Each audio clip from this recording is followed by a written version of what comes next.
দুর্ঘটনার শিকার ambulance হিলারায়। কাটিগড়ার Hilara petrol pump সংলগ্ন জাতীয় সড়কে ভয়াবহ সড়ক দুর্ঘটনা ঘটল।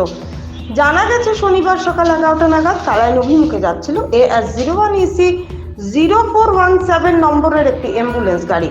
উল্টো দিক থেকে AS11CC 2704 নম্বরের একটি ডিজেল অটো আসছিল। হিলারা পেট্রোল পাম্প সংলগ্ন জাতীয় সড়কে আসার পর উভয় বাহনের সংঘর্ষ বাধে। নিয়ন্ত্রণ হারিয়ে অ্যাম্বুলেন্স সড়কের পাশে খাদে পড়ে যায়। অন্যদিকে ডিজেল অটোর ব্যাপক ক্ষতি সাধন হয়েছে। এ ঘটনায় দুজন আহত হওয়ার খবর পাওয়া গেছে। তাদেরকে স্থানীয়রা উদ্ধার করে কালাইন CHC-তে প্রেরণ করেন। আপনার নাম? সামাদ আলী, সামাদ আলী, বাড়ি কই? কোয়াটি। আপনি কোন দিক থেকে যাওয়াত আসলা? হ্যাঁ, কোন দিক থেকে যাওয়াত আসলা? ওই শিলচর দিকে গুয়াহাটি দিকে। গুয়াহাটি দিকে। ঘটনা কিরকম হয়েছে? ঘটনা তো আমি এই গেতানো নাকি অটোটা তো মানে কেটে দিছে, আমি তার বাসা পালিকেই তো আমার এরকম হলো সেটা, নয়তো আমার কোনো ইয়ে ছিল না। আপনার অ্যাম্বুলেন্সে কোনো পেশেন্ট আছে? না না, পেছনে ছিল না। অটো স্পিডে আছে?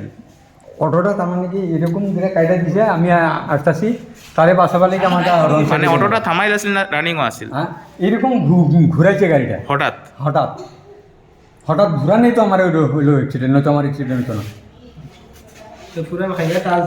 এই দুজন কিতা অটোত আছিল? হঠাৎ আছে passenger? Auto driver? Auto driver নাই।